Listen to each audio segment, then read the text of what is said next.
Historia natural, el origen de Nuevo León. Bienvenidos y bienvenidas a nuestro 12º capítulo del podcast Ambientados, en donde estaremos conversando con dos personas apasionadas de la historia, cultura y naturaleza de nuestro estado. Y para eso, pues damos la bienvenida al doctor Jesús Montemayor, profesor emérito de la Universidad Autónoma de Nuevo León. Y también pues tenemos a nuestro amigo Antonio Guerrero, cronista, historiador y un apasionado de la historia y cultura de Nuevo León. Y para comenzar con este diálogo, quiero que nos podamos remontar, Antonio, a 449, 450 años atrás, Claro en que sí. donde los primeros pobladores que peregrinaban por estas tierras vieron futuro. Y es un futuro que hoy estamos viviendo. Entonces, si nos pudieras comentar cómo ha sido ese transitar, qué se vivió en ese momento, si nos retrasáramos este tiempo en la historia. Hacia 1572, 1573, Luis Carvajal de la Cueva, presidente en el Pánuco, Tampico, busca una ruta para llegar hacia Zacatecas. Y de regreso aparentemente bajó por la Cuesta de los Muertos y va hacia la ruta de la Huasteca, por eso la Sierra de la Huasteca, lo que es ahorita sería la Sierra Madre, y se va a España, donde logra entrevistarse con el monarca y consigue estas mercedes reales para establecer el nuevo Reino de León, en donde pertenecían anteriormente a la Nueva Vizcaya.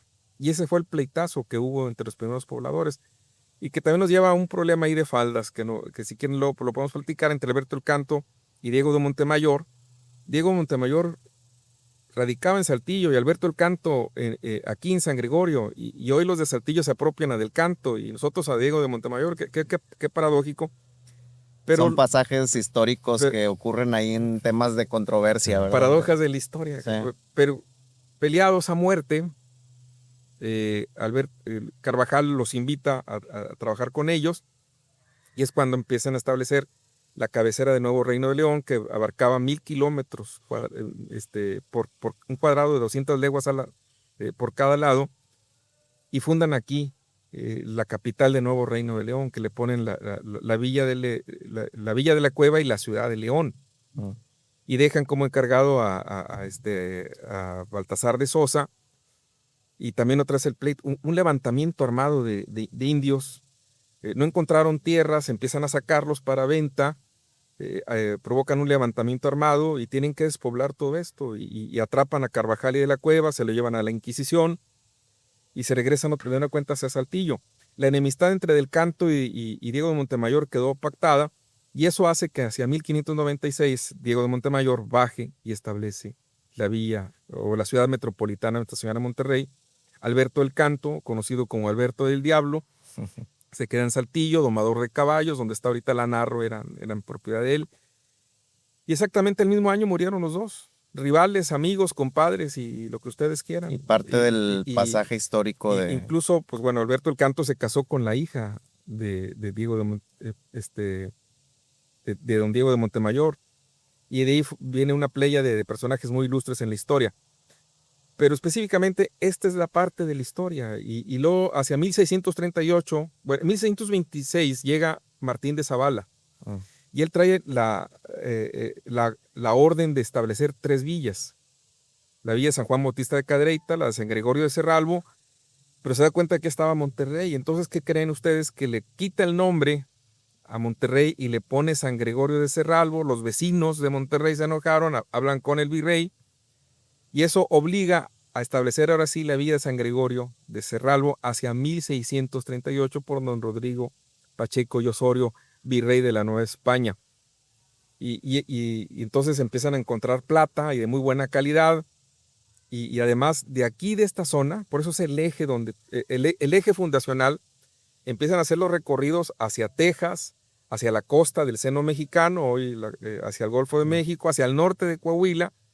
Y quién dijera, por ejemplo, hacia 1638 les avisaron que cerca de Tampico, Soto la Marina, había unos holandeses, y van y los buscan. No, que hay unas minas de sal o yacimientos de sal ahí por McAllen, Edimburgo, van y los buscan, y llegan hasta Corpus Christi. Y eran, pues, aunque eran villas y ciudades y pueblos, pues, eran villorios de 20, 30 personas, y que obligaba a los colonizadores a salir cuando te doy tierras, pero tienes que entrarle a lo que venga. Y además está rodeado, era una tierra de guerra viva, está rodeado de gente que siempre los andaba molestando, los salvazos, porque ocurrían al alba los ataques de los mal llamados indios bárbaros, diría don Alfonso Reyes, los mal revolcados hijos del desierto. Entonces fue una vida muy complicada. Y eso hizo que a la larga esta tierra, y que además es la mamá de muchas de las villas del norte, porque de aquí de Cerralbo salieron a fundar Mier, Camargo y Revilla, hoy Ciudad Guerrero, Tamaulipas. Entonces es muy importante esta región y todo comienza a partir de este eje fundacional en el que se junta el cielo, la tierra y aquí curiosamente se junta el agua con la tierra. Excelente. Una reflexión, mira, doctor, que nos platica en momentos históricos e histéricos de la historia del noreste mexicano. Y atiza particularmente en el 77 con Alberto del Canto, en el 82 con Luis Carvajal y de la Cueva, y luego hace 400 años exactamente con Martínez Domínguez, que son personajes que han dado parte a esta historia. Martín de Zavala, perdón. Entonces, de ahí, en estos tiempos y en estos años, y hablando de la historia y de la fundación de Nuevo León, tenemos a nuestras espaldas estos gigantes sabinos, ahuehuetes, que dan carácter a este lugar en donde estamos. Y probablemente estos árboles ya existían durante todo ese pasaje de la historia que nos comenta. Estos árboles se tiene registro que son milenarios y quiero que sobre eso nos platiques en una primera instancia. ¿En dónde estamos? Bueno, buenos días, y muchas gracias por la invitación.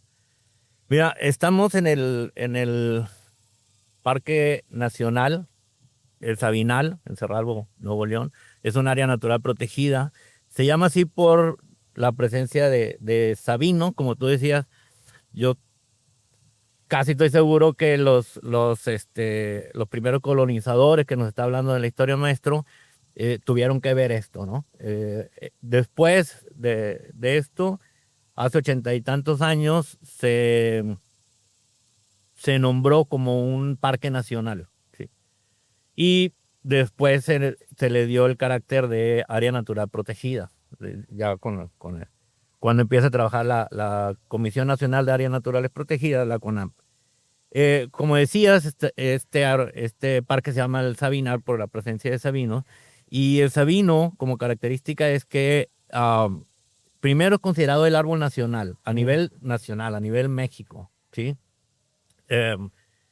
Está distribuido desde Texas casi hasta el norte de Nicaragua, toda la parte mesoamericana.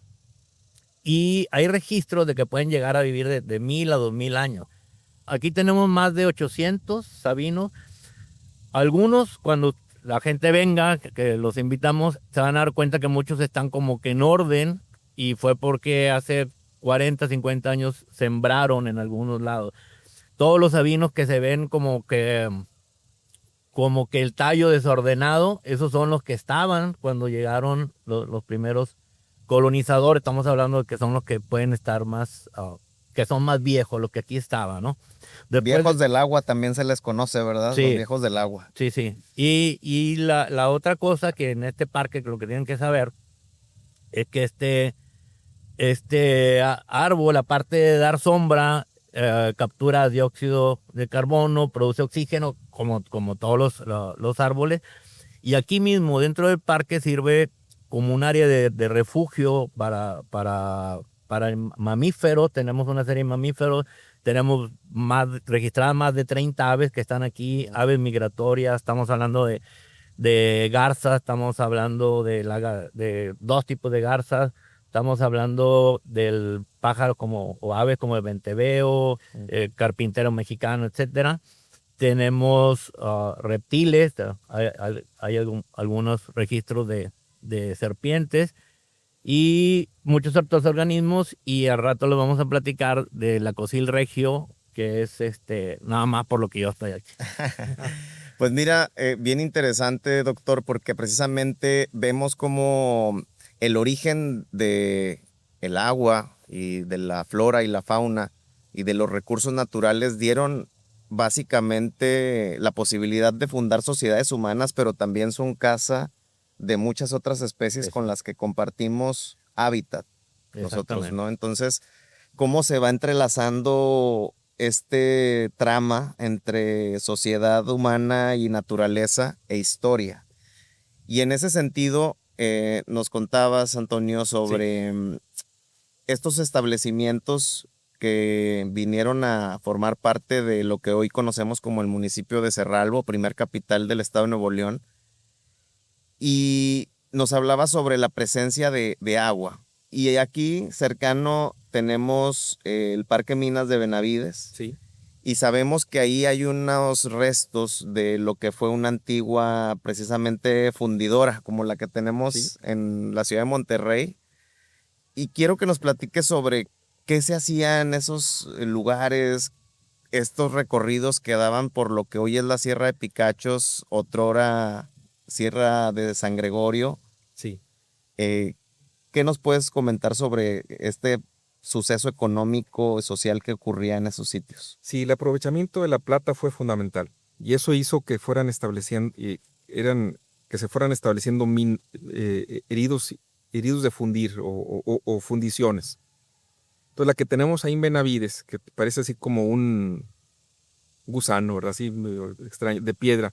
El problema es de que encontraron plata, pero de baja calidad o de baja ley, y eso fue obligándolos a que dejaran, y también ante los peligros de los alrededores, me refiero a los salvazos, que fueran abandonando.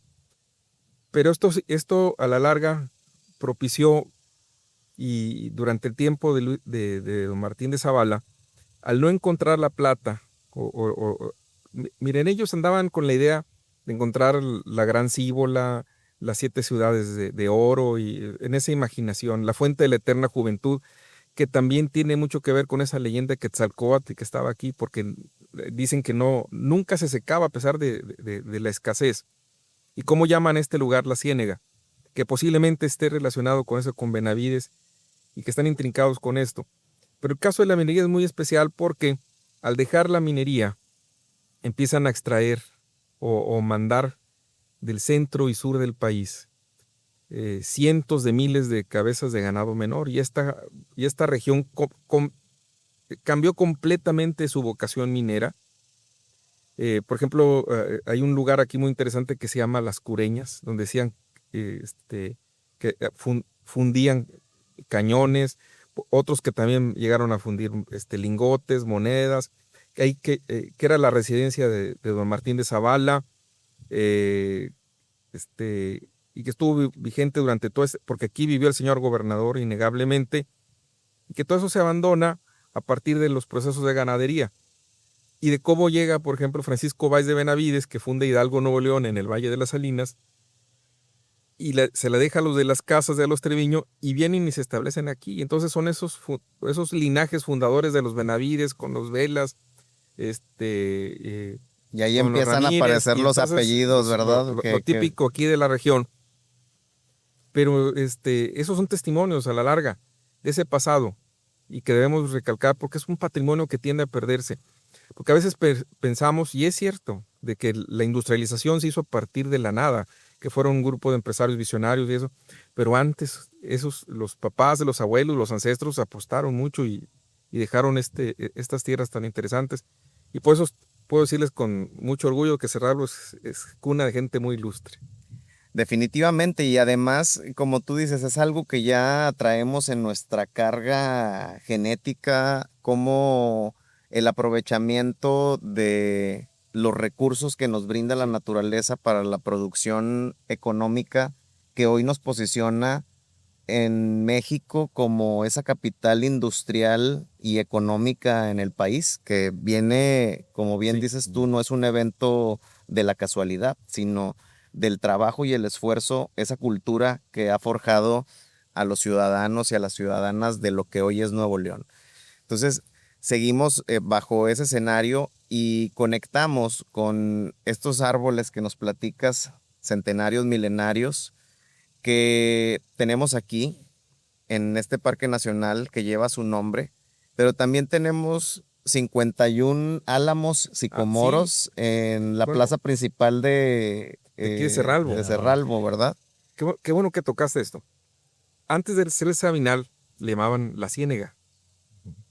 Son tierras pantanosas. También hablabas hace rato en la introducción de que es un bosque de galería, árboles que van creciendo en los alrededores de un núcleo de agua, de un manto acuífero. Muchos de los ríos en Nuevo León, por ejemplo, para nosotros el río Santa Catarina era un río de álamos.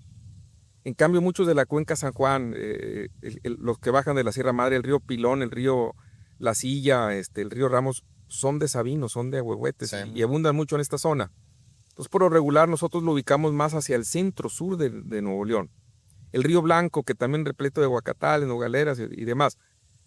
Pero que se haya extendido esta zona, este tipo de árboles, eso habla de una riqueza, de un paisaje. Fíjate toda esta parte de la narrativa, doctor, y precisamente Antonio nos platica sobre esta identidad, estas sierras que también da el origen, pero hoy siguen siendo características. Son Monterrey y Nuevo León característicos por sus montañas, pero también por sus ríos y arroyos, y eso nos lleva a una parte importante que es un regiomontano, que no necesariamente es un Homo sapiens de nuestra especie, pero que sí es una cosil, que sí es parte de la biodiversidad del estado y que has estudiado por décadas.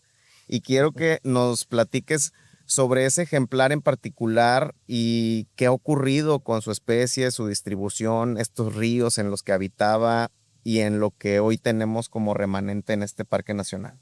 Allá por 1994, dos investigadores de la Facultad de Ciencias Biológicas, el doctor Gavino Rodríguez Almaraz y el doctor Ernesto Campos, haciendo estudios sobre distribución de crustáceos en Nuevo León, se dieron cuenta que había una especie que ellos ya la tenían registrada, que hace 10 años atrás, para ellos, 10 años atrás, los tenían ubicados en muchas poblaciones, ¿sí? Tenían ubicadas muchas poblaciones. 10 años después, como le digo, en el 94, se dan cuenta que bajaron las poblaciones y que apareció una especie exótica que no estaba en Nuevo León. Un primo, este es Procambarus regiomontanus. Un primo gringo. Llegó un primo gringo sin invitación, se lo trajeron, se escapó y empezó a invadir toda la cuenca del río San Juan. Estamos hablando de todos los ríos que van a la presa de la Boca y todos los ríos que salen de la presa de la Boca, donde generalmente se encontraba esta especie. Estos investigadores se dan cuenta que en ese momento la única población estable era aquí en el Parque del Sabinal. Pasaron varios años, no era mi especialidad, no era lo que yo hacía en ese momento. Yo trabajaba con peces en peligro de extinción y decidí en el 2001 empezar a ver la situación de esta especie, pensando que podía desaparecer también. Y estábamos hablando que nomás estaba aquí en este parque y que si desaparecía en este parque, desaparecía a nivel mundial, ¿sí? Es una especie que solo podemos encontrar endémica, les llaman.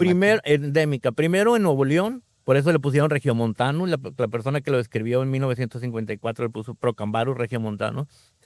Y después de los 90 que le estoy platicando, nada más aquí en Cerralbo. Después, en los 2010, encontramos otras en el Cerro de la Silla y se mantuvo como un año y medio y desapareció. Entonces, lo que hicimos en lo personal fue acercarnos con la gente del parque, hablar con el responsable de aquí, comentarle que tenía una especie en peligro de extinción, que tenía que evitar que la gente entrara a pescarlos, que tenía que evitar que la gente metiera animales, porque así como llegó el rojo a otro lado, se lo pudieron haber traído aquí. Y después, siendo esta un área natural protegida, en el 2008 llegó el apoyo de la CONAN, la Comisión Nacional de Áreas Naturales Protegidas. Pero en el 2005, nosotros, los investigadores que mencioné ahorita, y un grupo de colegas hicimos la propuesta a la Semarnat de que se declarara esta especie en peligro de extinción, porque nosotros sabíamos que estaba en peligro de extinción, pero no estaba declarada en peligro de extinción. Entonces En ese tiempo todavía la gente de aquí de Cerralbo lo consumía. Estamos hablando que lo pescaba y se lo comía. Entonces tuvimos que ponerlo en peligro de extinción y tuvimos que decirle a toda la gente de Cerralbo, maestros, niños, etcétera, que esto está en peligro de extinción. O lo traíamos, le damos una plática. Hicimos videos en compañía o con apoyo de la CONAMP y lo repartimos. Entonces todo el mundo sabía que ya estaba en peligro de extinción y que había que cuidarlo, ¿no? Una anécdota que no se me pasa siempre es que saliendo de aquí el parque todavía sale el agua. Y un día me bajo yo por afuera, estoy afuera del parque, me bajo del carro, yo voy con una red de acuario para ver si se veía algo y se lo podía pescar. Y se paró un carro así como que frenó y se bajó una niña como de 10 años y me dijo, aquí está una especie en peligro de extinción y no puedes hacer nada. Yo dije, bueno, vamos por buen camino, están los ¿no? guardaparques ambientales del presente, Sí, que son estos sí, niños, sí. ¿verdad? Entonces les decía, en el 2008, la CONAM se acerca y nos apoya para elaborar o para desarrollar el laboratorio. Antes de eso yo me llevaba los ejemplares, no estaban en peligro de extinción, me los llevaba a la Facultad de Ciencias Biológicas, al laboratorio donde yo laboraba y empezamos a ver ahí cómo crecían, qué comían, cómo se reproducían, el desarrollo embrionario, el desarrollo prosembrionario y todo esto. Hicimos algunas publicaciones muy básicas, digamos, más bien para decirle a la gente que estaba en peligro de extinción. Y continuamos así muchos años hasta el 2017 que se acerca la CONAM de Noreste, que está arriba de la CONAM de Nuevo León, que nos había apoyado para el laboratorio, y ellos nos están apoyando a seguir trabajando con esto. Nunca hemos dejado de trabajar, pero bueno, se agradece demasiado el apoyo. Y para el 2022, casi cerquita de la pandemia, saliendo de la pandemia, el jefe de la CONAM, nosotros lo reproducíamos en el laboratorio y lo metíamos nada más aquí al parque, ¿no? Y el jefe de la CONAM, el ingeniero Cifuentes, Carlos Alberto Cifuentes, un día me dice, hay que buscar otros lugares para crear otras poblaciones. Y yo decía, bueno, pero aquí en Cerralbo habían hecho presas en otros lados y cosas. Y me decía, no, en todo Nuevo León, esto es regiomontano. Y yo estaba bien, bueno, 2 horas no sé lo que hice. No debo decir esto, pero ya el ingeniero ya lo sabe. 2 horas yo pensé que no lo íbamos a hacer. Pero lógicamente a las 2 horas me di cuenta que sí era importante y que también, que por algo era el jefe también él, ¿no? O sea, si no nos hubiera dado esa idea, lo que hicimos después fue, aparte de meter los organismos aquí, estamos buscando nuevos lugares, localidades, para crear nuevas poblaciones. Claro. Con sus características especiales, ¿no? Básicamente que no esté el rojo, porque donde está el rojo no puede progresar hay mucha competencia. Que tenga un rango de temperaturas. Por ejemplo, hablamos de calidad de agua y podemos decir, pues en Santiago está el agua bien limpia, pero está muy frío. ¿Sí? Entonces allá no lo podemos meter, tiene que ser como... Tiene que cumplir ciertas Sí, características. temperatura, calidad de agua, que no esté el rojo. Últimamente nos dimos cuenta que también idealmente que sean lagos o lagunas que no tengan contacto superficial con ríos, porque es muy fácil que de un río llegue el rojo, Claro. porque ya están todos Que lados. se trasvase, ¿verdad? Ajá. Pues mira, básicamente, doctor, lo que nos estás narrando es la importancia de esta especie, como el resto de las que habita este Parque Nacional y la biodiversidad de Nuevo León, pero nos das un tema muy importante que se convierte en un indicador de qué tan sano puede estar el ecosistema por la sensibilidad que tiene a la calidad del agua y también por la presencia de especies exóticas e invasoras, como en este caso el primo gringo, ¿verdad? El cangrejo rojo, el clarky. Y para esto vamos a ir redondeando esta plática que ha ido entramando historia, naturaleza, personajes ilustres y especies de gran valor ecológico. Y con esto me quiero remontar a una historia más reciente. La gente tiene muy en presente el recién 202 aniversario del Estado de Nuevo León ya como Estado libre y soberano en una república que hoy todos habitamos en México y de la cual nos sentimos orgullosos. Y para esto me gustaría que pudieras hacer una reflexión, Antonio, sobre cómo esta historia más reciente y que esta que ha sido la cuna del Estado, pues también ha sido cuna de personas ilustres, Sí. de negocios que han sido muy prósperos y cómo eso se ve hoy reflejado en nuestra sociedad regiomontana, ¿verdad? Mira, hace 200 años los estados más pobres de la federación eran las provincias internas de Oriente. Estábamos llamados a ser un estado así, se iba a llamar el Estado Interno de Oriente, Nuevo León, Coahuila, Tamaulipas y Texas. Pero de los cuatro, el más rico era Tamaulipas, el más pobre era Coahuila y Texas. Y luego, 2, 3 lugares abajo seguía Nuevo León, 17, 18 por ahí. Y el último era Coahuila y Texas. Hoy Texas es Una potencia la económica. segunda potencia económica de los Estados Unidos, Sí. después de California. Coahuila con mucha importancia y Nuevo León, ustedes saben. ¿Cómo se logró esto? Es a través de la adversidad, de cómo enfrentaron el entorno. O sea, no es la transformación, sino es ajustarse. Y ellos entendieron perfectamente a su modo una cuestión que le llaman ahora sustentabilidad o la resiliencia, que son términos muy nuevos, pero oye, ¿cómo evitar? O sea, el agua, el aprovechamiento, las acequias, los aljibes, que todavía hay mucha de esta aquí en esta zona, las plantaciones, cómo aminorar el aborregado de los muros de las casas.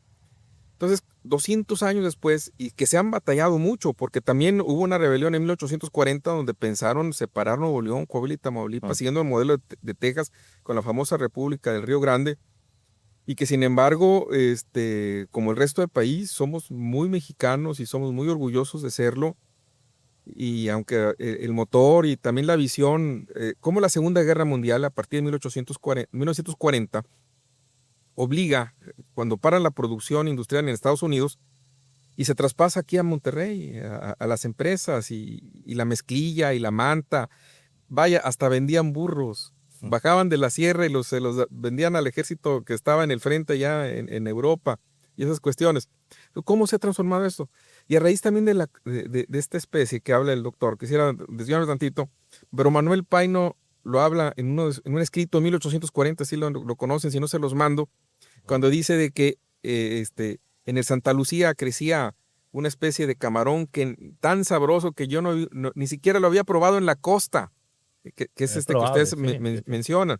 Y ahora el Santa Lucía, pues bueno, ahora todos vamos a caminar, no va a crecer. Pues de ahí es loable el esfuerzo que están haciendo de algo representativo y regiomontano. Yo no sabía que se llamaba regiomontano. Uno escucha el regiomontano universal, o cuando decía que es un héroe en mangas de camisa, es un filósofo sin saberlo, decía también don Alfonso Reyes. Pues él es un animalito y que hay que cuidarlo y hay que protegerlo. Y que eso también nos refiere de cómo los arroyos y los ríos que hay aquí en los alrededores hablan de esa naturaleza, el río pescado, mojarra, o arroyo, ¿verdad? Mojarras, pescados, sardinas. Sardina. Y también en Linares los come pescados y los come crudos. Y bueno, todo esto habla de un entorno en el que se fueron fusionando desde los vaqueros, mulatos que llegaron, los sefarditas, los vascos, los indígenas y aquí.